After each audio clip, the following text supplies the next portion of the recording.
Welcome back to the Hennisphere, everyone. I've made it to my next theme park, SeaWorld Orlando, right behind me. Again, haven't been here in 6 years, and there's 3 new credits for me to get, so I need to ride every roller coaster, figure out if the Quick Queue Unlimited service is worth it, rate the chicken tenders. Let's head in.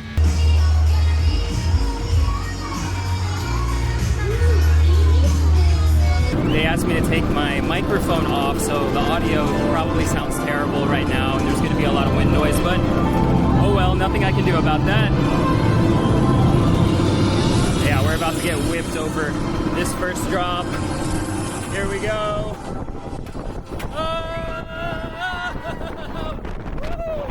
Oh, that equipment forceful.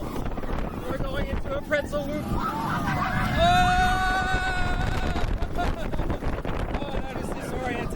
Oh, here we go again, facing the ground.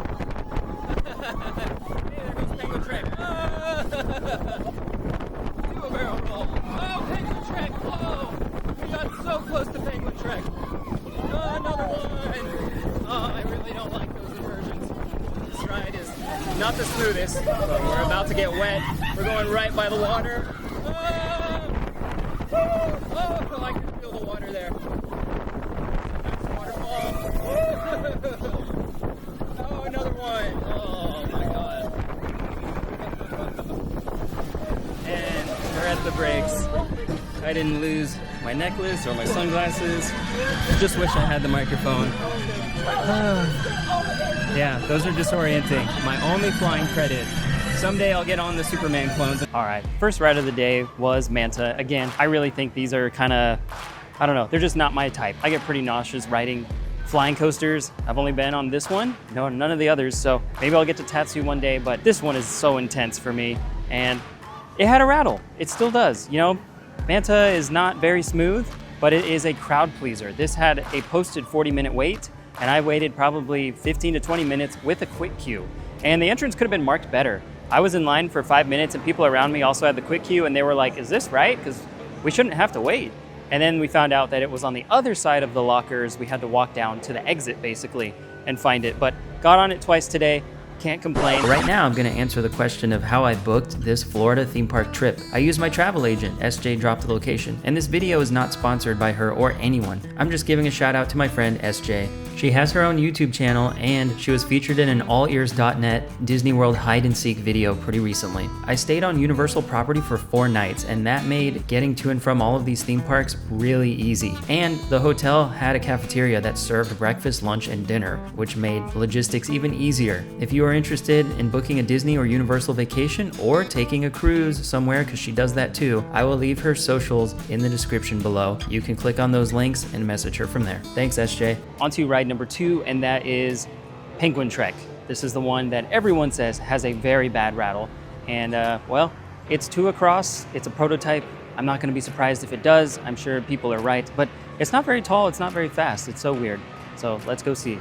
It is beautiful in here though. So far, I'm really liking the scenery. Glad I got to use the microphone. Oh, where are we going? Oh, this is cool. It's so cold in here. I like this so far.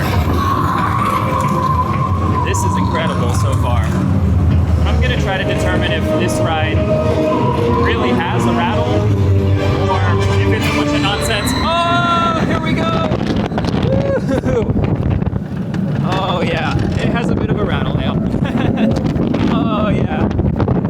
Woo! We get really close to Manta. Oh yeah.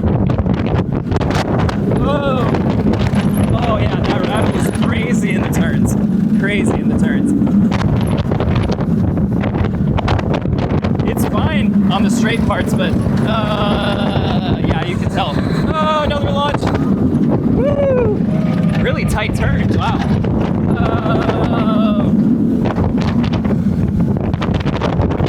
So far, I really like this ride. It's just the turns, like right there. You can totally hear it right there. Interesting. So yeah, overall, I mean, that's a good ride. I got coaster hair real bad. But the turns, those tight turns are really rattly. So I gotta figure out what's going on with that. Okay, yes, everyone was right. There is a pretty significant rattle on Penguin Trek, and I like the ride. I really do. I will ride it over and over again, but in the turns, especially when the ride is not at top speed, there is a significant rattle. I'm gonna go into a lot more detail a little later on in another video about this. Well, we are off to one of the most janky starts I've ever had to a theme park day. When I was walking up to the park, a lady yelled at me to get my attention. And I looked and she said, hey, my son lost his water bottle. It's on a strap. And you go see if it's over by that bench over there. And I looked and people were like, yeah, there's this thing right here. So I gave it back to her. And she said she had 16 kids here. So I think it's with a daycare or a school. Of course, everything is going in a paid locker here at the front. And they have our friend right over here, fuel rod station. So I might be getting one of those later. And check out this pharma box. They have everything you need. Sunscreen, medicine, even diapers. Really cool. Toothpaste even. That's awesome. I don't see this at many other theme parks. Now it's time for an awesome B&M floorless coaster. This is Kraken. This one has one more inversion, 7, than Superman Krypton coaster, which I'm very used to. So a lot of B&M floorless coasters have 6, 7 inversions, and this one is no different. Bruh. So let's go get on it. Oh boy, here we go. Oh, good floater air time. Into a vertical loop. Oh yeah, it's a little rough. Oh, good positive G's on that. And a dive loop. Woo! Oh wow, really strong. Oh, oh man, that was a crazy surgery roll. Into a cobra roll. This thing is non-stop. Ah! Woo! And we're up into the mid-course brake run. Not for long. Here we go, into another vertical loop. Oh yeah. Oh, little rough spot there. Now we're gonna go into a tunnel. Got a corkscrew. Oh wow, lots of positives there. Into the final brake run. That was great. It's a toss-up. I mean, they're all so good, but for me, I think I like Dominator, #1, and then Superman, #2. So Kraken has one of the most perplexing skip-the-line systems I've ever seen. They make you go up the exit, and rows 2 and 7 are conveniently reserved for quick queue. The problem is, I don't want to ride there. I want the front row or the back row. So I got out of that line, thinking I couldn't request the 1st or 8th row, got back in the normal line, and I actually got on before people in the quick queue, so slight problem there. I did see people actually request the front row, so they cut in front of me while I was waiting for it. The ride itself was a little strange because it was more rough in the front row than the back row. I'm gonna say I like it in the back row. One of my tips for all these United Parks owned places is go to one of the gift shops to get a quick queue or quick queue unlimited or reserved seating instead of going to guest services, because the line will be much shorter in the gift shops.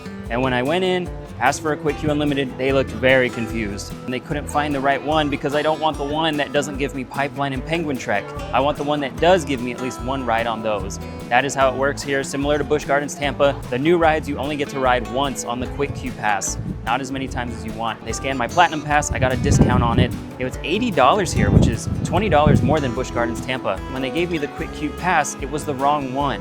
It said not valid on Penguin Trek or Pipeline, so I went to another gift shop. So I want to thank Ty for handling that here at the front of the park. They ended up giving me a quick queue unlimited with reserved seating because that was the only pass they could find, so thank you, Ty. We're about halfway through so far, and I'm doing great on time. I want to get everything done by 5 o'clock if I can. 3 coasters down, 3 to go. But I'm gonna get something to eat, so it's time to rate some chicken tendies. We're gonna try the Sea Fire Grill, because I can already see they have hand-breaded chicken tendies.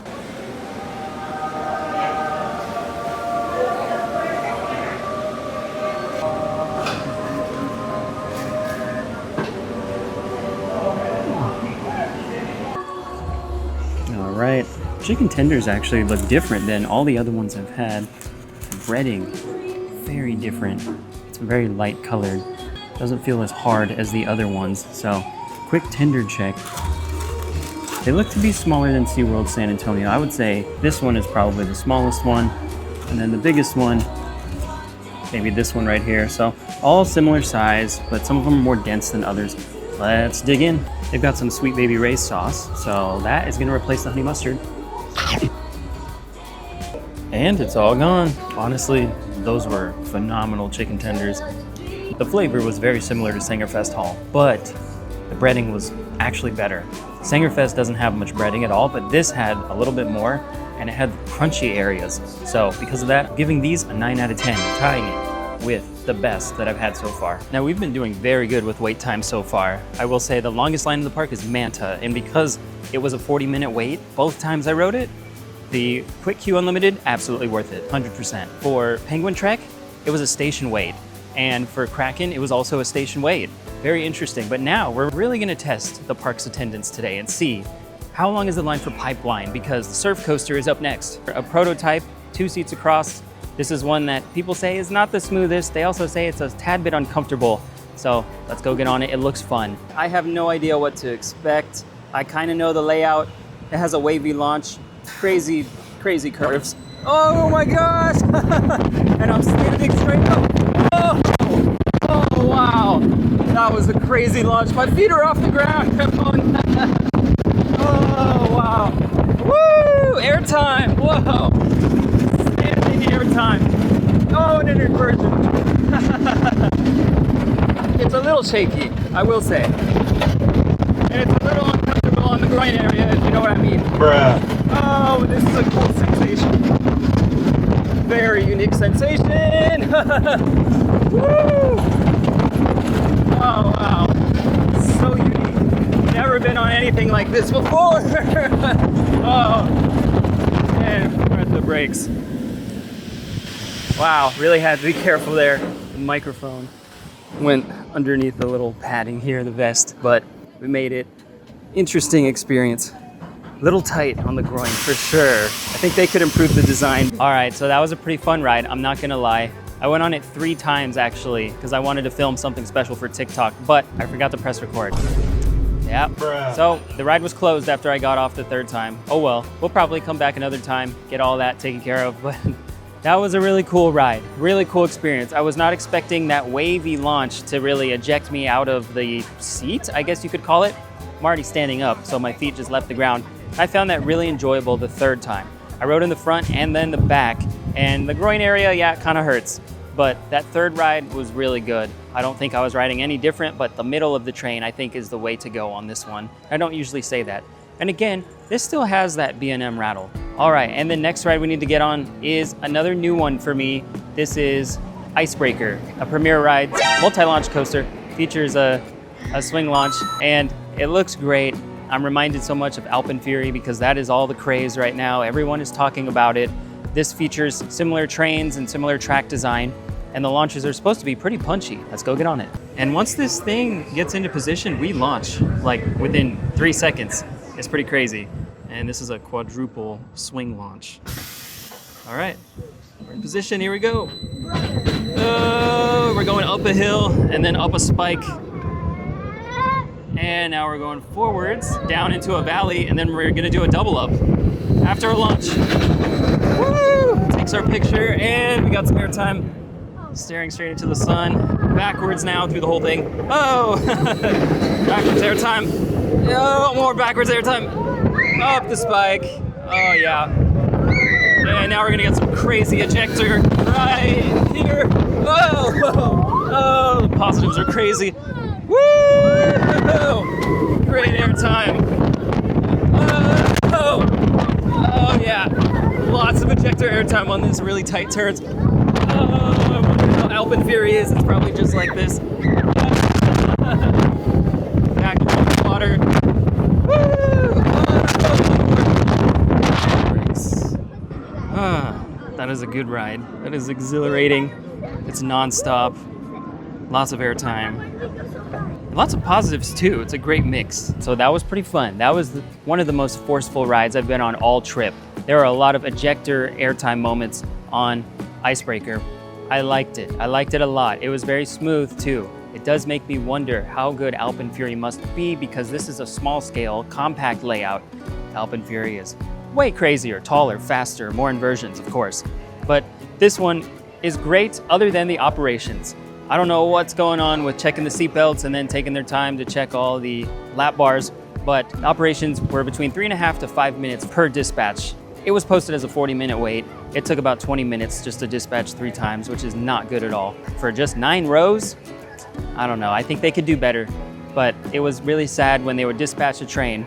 It would hit the brake run before they let guests onto the next train. There was no one on the exits. No one was trying to come up the ADA ramp or anything. So they need to improve that. But overall, I really like the ride. And it was smooth, smoother than the B&Ms. Okay, we've made it to the last ride of the day, and that is Mako, my favorite B&M hyper coaster. I've ridden another one called Diamondback at Kings Island, but I like Mako more, and a lot of people disagree with me on that. But I thought that Mako was glass smooth. Last time I rode it, and it had some of the most sustained airtime I've ever been on. Not ejector, but floater airtime. After you do that left-hand turn, that next hill is so crazy sustained airtime. So let's see if it still holds up. It has one of my favorite airtime moments on any ride. After we do that left turn, it is just straight floater. Here we go. Oh!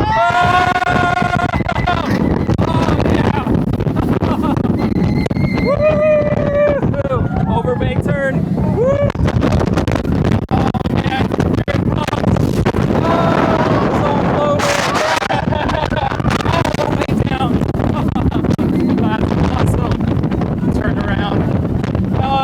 More hills coming up. And a trim brake. Oh, yeah. Woo! Oh, yeah. Woo! This is definitely Orlando's version of Steel Heel. It's the Steel Heel. Oh, man, I was not expecting that. Woo! Oh. Woo! We're gonna go by the water now. Oh! Here we go. Woo! Oh, it's pretty smooth. Pretty smooth. And a nice brake run. Oh, that was great. That was just as good as I remember. Still my #1 B&M hyper. If you haven't been on Mako, you gotta do it. If you're here in Orlando for just a little while, make sure you get here to SeaWorld Orlando and try it at least once. I just got done with Mako twice, back row and then front row. Oh my goodness, it lives up to everything. All the things that I said about it from 2019 are still true. The airtime is unmatched. I counted 5 seconds of solid floater airtime on that one hill after that left-hand turn. And then yes, it's trimmed a couple times, but you still get airtime all the way till that last hill. And it is still my favorite hyper. As far as being glass smooth, it's not. All right, so we had 6, 7 things that we needed to take care of today. Bruh. We did not ride every coaster. We didn't get on JTA or the kids coaster. We did eat some chicken tendies and we ranked them very high. They only had one really cool Mako shirt, but it was an interesting color and I didn't want it. And I can tell you that the quick queue was worth it because I skipped a 40-minute wait twice on Manta. It reduced it to a 10 to 15-minute wait. So we failed spectacularly, but don't worry guys, I'll be back to try again. And if you didn't learn anything in this video, please remember these 3 things. No good deed goes unpunished. Follow me on TikTok. And just like our friends at Intamin always said, when you're feeling stuck in life, remember, push down, pull up. That was another day in the Hennisphere.